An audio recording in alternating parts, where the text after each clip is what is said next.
Ja sam Paula Novosel, pohađam gimnaziju Josipa Slavenskog u Čakovcu i imam 17 godina. Znači, ja sam Melanie Husić, počela sam volontirati u prvom razredu gimnazije Josipa Slavenskog. Ruža ili Ružica Sašek. Pavlo Muri, 25 godina i radim u Zavodu za hitnu medicinu Međimurske županije kao medicinski tehničar. Bok, ja volontiram u gimnaziji Josipa Slavenskog u Čakovcu. Magdalena Jambrović, 17 godina i pohađam gimnaziju Josipa Slavenskog u Čakovcu.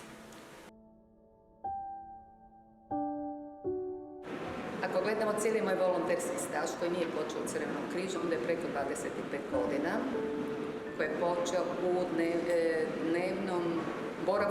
dnevnom boravku za djecu s posebnim potrebama dr. Bogdan u Čakovcu, a u samom Crvenom križu sam pune 3 godine i onako intenzivno, da ne kažem skoro pa svaki dan. Počela sam volontirati prošle godine, znači u drugom razredu gimnazije i volontiram već otprilike nekih 6 mjeseci. Dakle, kao što sam rekla, pošto je to prvi razred, to je moja sada druga godina volontiranja i tu sam zahvalna vrlo profesorici Heleni Zičar-Lajtman. Volonterstvom se bavim od treće srednje, znači sad već nekih 8-9 godina koliko sam aktivno u Crvenom križu. Sve je počelo zapravo prije nekih, sad već skoro godinu dana, kad je to sve skupa organizirala naša profesorica sociologije Helena Zičar-Lajtman. Počela sam volontirati u drugom razredu gimnazije i volontiram sada već godinu dana. Bilo kakvoj grani koju nam zapravo udruga pošalje, odnosno, na primjer, volontiram sa djecom ili u bolnici, Crveni križ, zapravo što god se pruža. Većinu svog vremena provodim u Crvenom križu, gdje pakiramo razne pakete, pa isto tako u darivanju krvi. Znala sam biti u udruzi za spašavanje žaba. Nalazim se trenutno, odnosno od samog početka zapravo u interventnom timu Crvenog križa Čakovec i to je glavno volontiranje najviše sudjelujem. Misiju o udruzi koju nam pošalje naša profesorica sociologije ili kamo se priključim. Moja prva akcija na kojoj sam se odlučila priključiti bila je akcija Crvenog križa. Kasnije sam sudjelovala u akcijama Međimurske prirode i sada aktivno volontiram u bolnici kao teta pričalica koja zapravo ide preko Murida. Opet se moram vratiti na dnevni boravak, da su tamo djeca zaista, kad i fizički gledamo, nemoćna, totalno znači. Nisu pokretna, ne mogu pričati, ne mogu hraniti se sami, ne mogu ništa. Plakala sam 2 dana. Nakon 2 dana sam prestala plakati i sama sebi sam rekla da, ti plačeš, a kako se tek osjećaju roditelji i obitelj. I to me je nagnalo da sam krenula. Sve organizacije su inače super, poticajne i u stvari puno toga pružaju.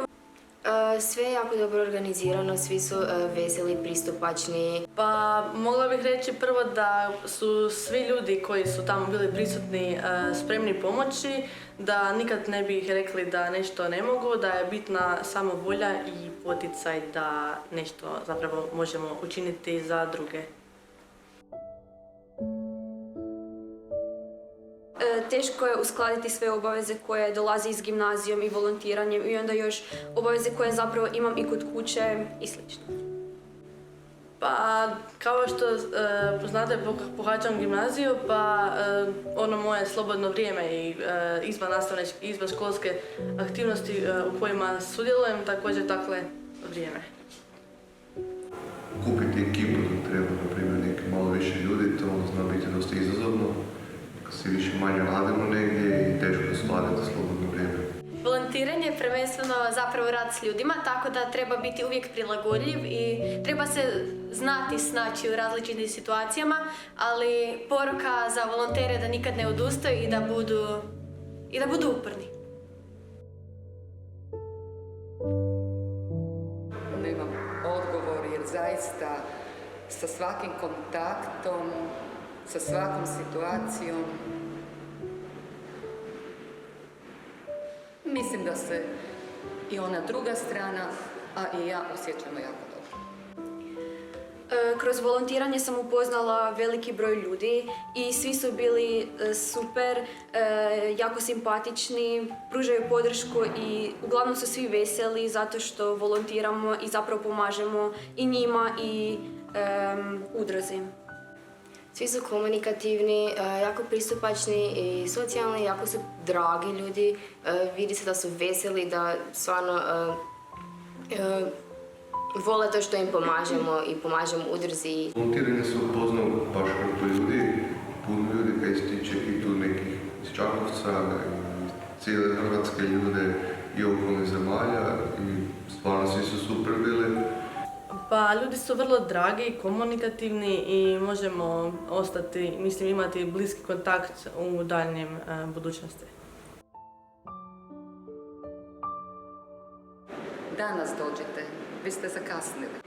Tek onda ćete shvatiti da to nije gubljenje vremena, da to nije upropašteno vrijeme i zato dođete. Volontiranje je vrlo korisno i tijekom volontiranja se može naučiti velik broj stvari i novih iskustva. U stvari se pruža pomoć, a to je ono najbitnije u stvari. Pa da, volontiranje je zapravo jedna od onih mogućnosti koje možemo sami, koja nema odgovor da li hoćemo ili da mi to moramo, nego je to naša dobra volja. Da ne previše razmišljati, jednostavno samo se opustiti u to, doći, probati, početi i onda se vidi ako je to nekoga ili nije. Poručila bi neka samo počne volontirati ako želi, nitko ne bude to požalio. I jednom kad počneš volontirati, samo želiš i želiš dalje volontirati.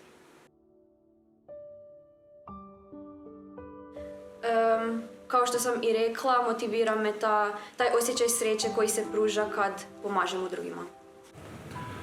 Pa, glavni motiv je pomoći nekome kojem ne volji, kome treba pomoć, ko se ne može sam pomoći zbog nekog razloga.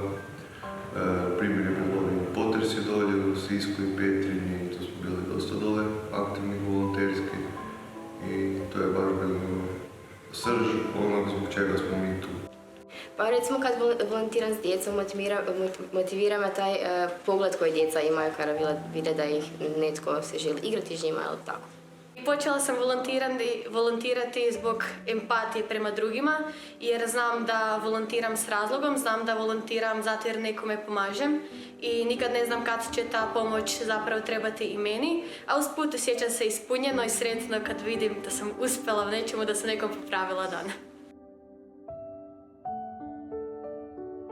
Već sam ih dobila. Tako da nisam sigurna da uopće postoji mogućnost da bi nešto više dobila, a vjerojatno će biti, ali ja u ovom momentu to ne znam. Pa, nadam se da bude to jednom se isplatilo kao što bi se isplatili svim drugim volonterima. Pa ne znam, na primjer u određenom faksu koje bih željela upisati. Nadam se da ću ovim volontiranjem dobiti puno novih iskustava, puno novih prijateljstava i nadam se da ću biti sretnija. Zbog učenja i obaveza koje imam, vrijeme koje posvećujem volontiranju je uglavnom ono moje slobodno vrijeme. Volontiram sad u zadnje vrijeme 2-3 puta tjedno, ovisi koliko stignem, a inače ovisi o vremenu.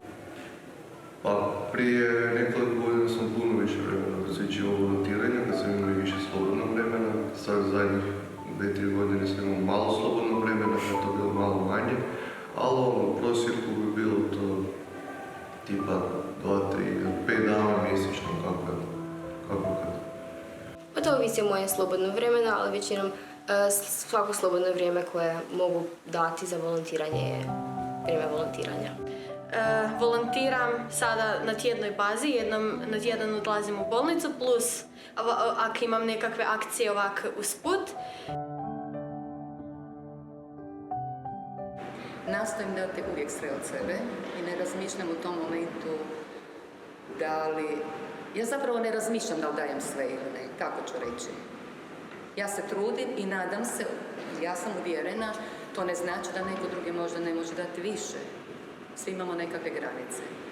Ali ja se ne postavljam ni granicu, ni trenutak, niti osobe, niti apsolutno ništa. Pa dakle, pošto mi imamo to darivanje krvi, kao što sam rekla u Crvenom križu, jedna gospođa malo je pozvala nakon toga, pa sam tam pristupila i otišla sam do glavne doktorice, pa sam mi rekla da zapravo sam je uputila da pomogne toj osobi koja bi se možda, ne budemo pomišljali na te grozne stvari.